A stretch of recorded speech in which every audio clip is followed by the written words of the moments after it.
And food. You do have enough food. No. The food was seen as a treasure. If you were seen with rice, you could get killed because someone wanted to take it from you. We had to wake up every morning and walk. I had to walk like 5 hours back and forth to go and fend for food. 5 hours through checkpoints, through fighting, through bodies. Oh, wow. Wow. Yeah. You must be a very strong woman. Well, sometimes in life it's not, you don't think you have such strength until you're placed under intense pressure like that. People say women are like tea bags. Use tea bags. You never know how strong they are until you put them in hot water. And I think that's one of the things that I've learned, not just about my life, but the lives of women who live in conflict situations. Were you traumatized though by the events? Of course, I went through different stages of traumatization, and it took many years for me to really come out of it, because there were times that I would just snap and just be very angry, and there were times that I would be calm, and there were times that I would not want to say anything to people. But gradually, with the help of a network of women sitting and talking together about our experiences, it helped. It helped.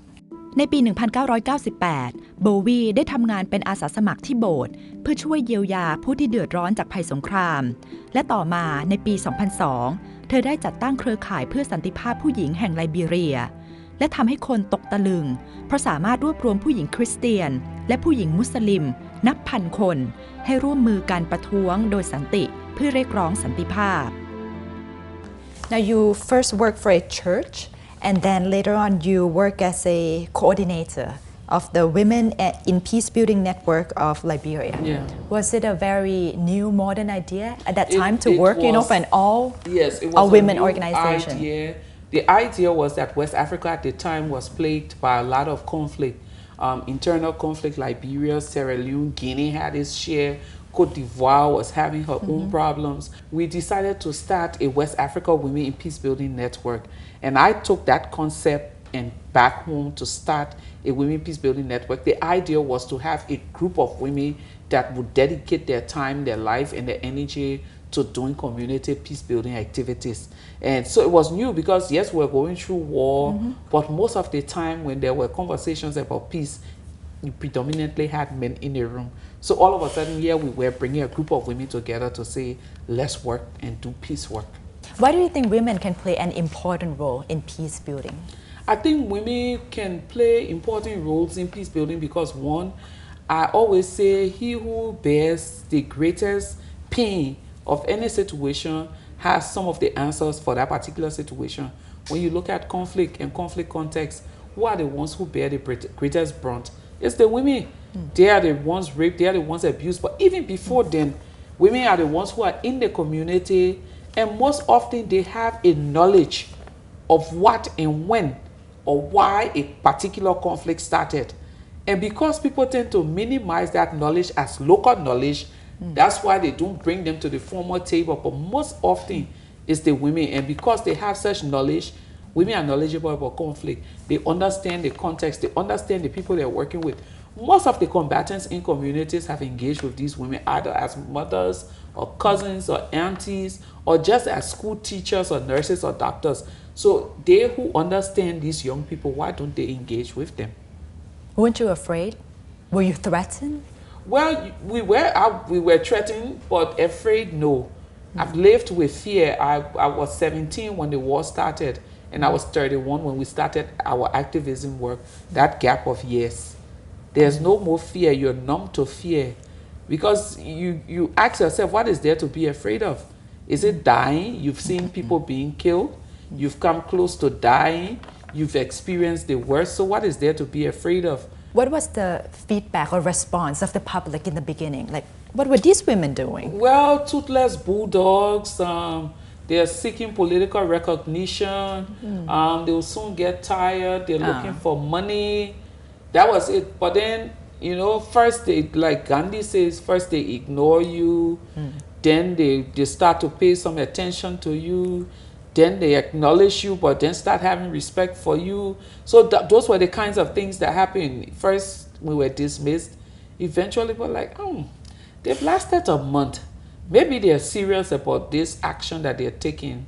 And then after a while, wow, these women are definitely coming off as the hope of our society. So yeah. So what were some of your actions during that time to stop the civil war? We woke up every morning, 6 a.m. There was a place where the president Charles Taylor, would go back and forth to work. We sat in there. So he would pass and see us with our placards, asking for peace. Sometimes we did media. We went to parliament, and sometimes we blocked where they were supposed to park their cars. We sat out there. We went from place to place sending letters out. It was a restless venture. We never rested. We were all up and about protesting. Were there any moments that you might feel like maybe it's time to give up? This is getting too long. long. When we went to the peace talks in Ghana in 2003, it was long, and then every morning we sat, we did the same activities, and then every day we heard news of over 200 people being killed. So you start to question the legitimacy of the work that you're doing, whether it was making any impact and things like that. So you want to really just step out of that space and leave. But then also you get calls by people that will say to you, don't go. I think something will happen soon. I think you're giving hope to people. You are the hope of our community here. กลยุทธ์ที่สร้างความฮือฮาอย่างมากในการประท้วงอย่างสันติครั้งนี้คือการประกาศ Sex Strike หรือการหยุดมีเพศสัมพันธ์กับสามีของเหล่าผู้หญิงที่มาชุมนุมเพื่อเรียกร้องให้ผู้ชายหันมาสนใจการเรียกร้องสันติภาพครั้งนี้มากขึ้น Now you made international news headline because of your sex strike. What was that about? Well, when we started our protest action, one of the things we realized was that the men were the good men who weren't fighters, were also too complacent. They were not encouraging, like I said, they ignored us. They were not really we didn't have a feeling like they had our backs. And so we decided, whilst we're targeting the bad men in our protest, we need to do something that will make these good men also say they too need to do something. So we thought, okay, one of the ways to touch them, because some of them are our husbands, let's do a sex strike to catch their attention. And the day we made that announcement to the media, it was really taking attention. And some of the comments were, we didn't do anything. We are also afraid of the fighters. And then you're punishing us. So it's like we're getting punished double. But the thing was, okay, yes, even though you feel we're unjustly targeting you, but we think it's time that you also start saying something in your own circles about the war that is going on. How did you come up with that sex strike? Strangely, it was the Muslim sister that we had. One of them who was, I think we say she's a very naughty Muslim. She was the one who said, I think we should stop having sex with these men to get them to do something about what we're doing here. She just said that? Yes, and then we're like, that's a very good idea. We will do that, yes. Oh, wow. จากความมุ่งมั่นในการต่อสู้เพื่อสันติภาพของกลุ่มเครือข่ายสตรีสุดท้ายโบวีได้รับอนุญาตให้เข้าพบประธานาธิบดีชาร์ลส์เทเลอร์ในปี 2003 และได้รับคำมั่นสัญญาว่าจะไปเจรจาสันติภาพกันที่ประเทศกาหน้าพร้อมกับกลุ่มต่อต้านรัฐบาลกลุ่มอื่นๆ You got a chance to meet with then President Charles Taylor. What did you tell him or talk to him about? Well, when we went to meet with President Taylor, the women had given me a very neat speech. The speech was very sterile. And I looked at him and said to myself, for someone who has caused so much damage to this country, I think this speech will just really not convey the pains of the over 2,500 women who showed up this morning. So I put the speech aside and spoke from my heart and told him that we had come to the place as women of Liberia where we were very tired of the killings of our children, the rape and abuse. We were tired moving from place to place. I virtually spoke the reality of our lives to him, and that we're calling on him to put an end to the conflict by going to the peace table. Did he actually comply? It was at that moment, initially he had refused. It was at that moment that he stood up and said he will definitely go to the peace table. So that's why the peace talk happened in Ghana? Yes. And then all of you went to Ghana as well? We decided we'll follow, because if we stayed back also, we would not get the kind of results that we thought we would get. But also when we went to meet with President Taylor that morning, they offered us seats.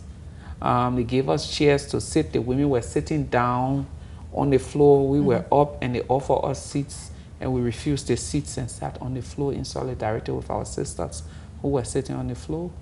But also the explanation we gave him was that when we run from our homes because of the war, we don't run with chairs. We don't run with beds.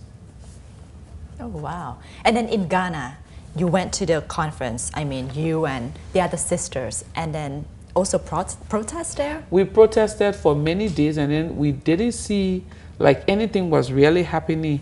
And one day we decided to lock all of the delegates in because they were not giving us the kind of results that we expected. How long has the talk been going on? It had been going on for almost 2.5 months. And nothing happened? Nothing was happening. People were like on vacation. So we decided we were going to, so we blocked the hall, and the security people decided they would arrest me. And I decided, okay, if you arrest me, I will strip naked. And I started to strip naked.